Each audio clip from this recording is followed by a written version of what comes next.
Hello. In the traditional motion picture story, the villains are usually defeated. The ending is a happy one. I can make no such promise for the picture you're about to watch. The story isn't over. You and the audience are part of the conflict. United Nations headquarters, which was built in 1945 and financed largely by John D. Rockefeller. Inside UN headquarters is an ominous meditation room. The custodian of the meditation room is Lucis Trust Company. At one time, the Lucis Trust was located at 666 United Nations Plaza and was formerly named Lucifer Publishing Company. The Rockefeller-funded UN meditation room is 33 feet long and 18 feet wide. 18 feet is 6 plus 6 plus 6. The small, dimly lit, windowless room was built in the shape of a pyramid that is laying on its side. At the center of the room is a 4-foot-high, black, casket-shaped stone slab which weighs 6.5 tons and is extremely magnetic and rests on a concrete pillar. The pillar descends beneath the floor into the bedrock and taps into the Earth's hyperdimensional energies to induce a state of altered consciousness. Not far from the meditation room is the United Nations Security Council chamber. This is the emergency room of the UN, where the world leaders meet when there is a threat to peace. They decide the fate of nations. Notice the giant mural that towers over the Security Council room. The central focus of the UN mural is the phoenix bird that has risen. The phoenix bird is a symbol of Lucifer. Egyptians believed that the phoenix symbolized a god who rose to heaven in the form of a morning star like Lucifer after his fire immolation of death and rebirth. Notice that the phoenix bird is not standing above his own ashes. He is standing above his old skin. Like a snake, he has shed his old skin and is revealing himself as God at the center of the mural. At the top left, there is a church steeple without a cross. The missing cross symbolizes the death of Christianity. Below, a woman receives the rays of the sun god, while the man in front of her plays Pan's flute. To their right are two pyramid symbols and people joined together by a long blue serpent-like cloth. Below the risen phoenix, a sword is driven through a dragon beast. This represents the killing of old beliefs and religions that depicted Lucifer as a beast. The New World religion worships him as beautiful. Behind the phoenix, the ghostly figures of the walking dead are stepping into a void. They symbolize depopulation. On the right panel, the pale horse from the book of Revelation is the bringer of death to humanity through weapons, hunger, and disease. The man is releasing him. The chained black man represents slavery, while the top panel of the mural shows a technologically advanced white race who control industry, art, and science. In this post-apocalyptic mural, the military man standing on the tail of the beast represents worldwide military power. He tips his helmet to the elite, who are climbing out from underground cities where they safely hid from the apocalypse. In the main oval panel above the phoenix bird, a woman is holding flowers. She is the bride in a wedding ceremony. Could the newlyweds symbolize William and Kate? The serpent in human form is tempting the little girl Eve, who accepts the apple. On the right side of the top panel, a reptilian green creature with scaly skin is dancing with a naked woman while musicians entertain him. The general message of the UN's Phoenix Rising mural is that humanity is stepping into a new Luciferic reality. Beneath this disturbingly prophetic mural, world leaders make global decisions that affect the lives of nearly 7 billion people. Guido von List believed in renouncing Christianity and returning to the pagan religions of the ancient Europeans. And Hitler himself is quoted as saying, "The old beliefs will be brought back again. The whole secret knowledge of nature, of the divine, of the demonic. We will wash off the Christian veneer and bring out a religion peculiar to our race." As he said in his own words, the destruction of Christianity.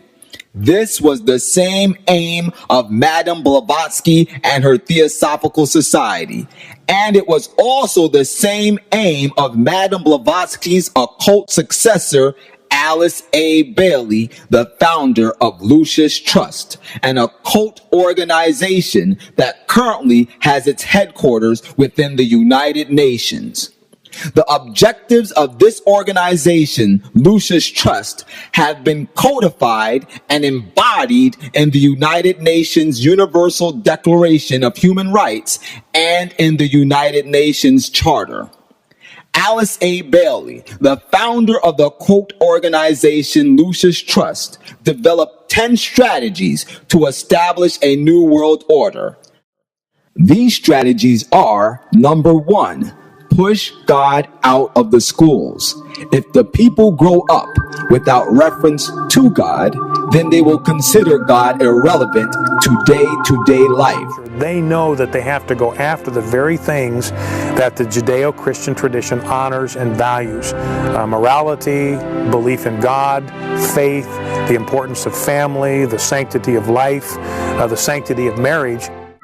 Number 2, break the traditional Judeo-Christian family concept.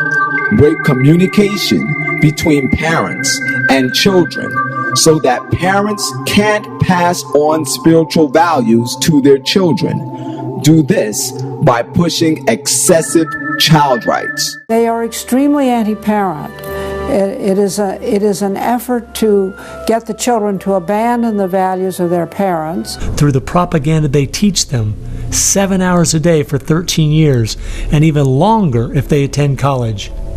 We are losing most of our children to the other side because of the anti-American, anti-God, and anti-free enterprise rhetoric they are filled with in the government schools. Number 3, remove restrictions on sex. Sex is the biggest joy, and Christianity robs people of this. People must be freed to enjoy it without restrictions. But their game right now is to corrupt the 15 to 25-year-olds or less. And right now they're down in the first grade with Heather Has Two Mommies, Daddy's Roommate, Gay Pride Parade, and now by 8th grade they'll pass out condoms in school colors because that's so patriotic. Number 4, since sex is the greatest expression of man's enjoyment of life, man must be free to express sex in all its forms. Homosexuality, orgies, even bestiality are desirable so long as no one is being abused or harmed. We also see immorality being promoted through our schools. The kind of sex ed curriculum that is being used and paid for with our tax dollars would shock most parents. Number 5, people must be free to abort unwanted children. If a man can have sex and then live without the consequences, then the same should be true for a woman too. They are for the entire feminist agenda, starting with abortion on demand, tax-funded abortions. Number 6, every person develops soul bonds. So when a soul bond wears out, a person must be free to divorce. When one starts to grow, one must be free to get together with that person, even if they are married. Their entire purpose was to detach our culture from any moral anchors whatsoever. Number 7, diffuse religious radicalism. Christianity says Jesus is the only way. Diffuse this by A, silencing Christianity, and B, promoting other faiths, the creation of interfaith harmony. At its core, it's a rebellion against God and God's laws. And that's what the battle is about. That's what the assault is on. That's why Christianity is a target. Number 8. Use the media to influence mass opinion. Create mass opinion that is receptive to these values by using TV, film, the press, etc. Note well, what Western believers call normal in the African church would be pornography. They look at what holds society together, they understand it, but they don't want that. They want change, and they will subvert and rot every good and decent thing we believe in. Number 9. Debase art in all its forms. Corrupt music, painting, poetry, and every expression of the heart, and make it obscene, immoral, and occultic. Debase the arts in every way possible. They've done everything in their power to dumb down our children, undermine our families, rewrite our history, and promote obscenity and immorality everywhere that they can. And number 10. Get the church to endorse every one of these 9 strategies. Get the church to accept these principles and to say they're okay.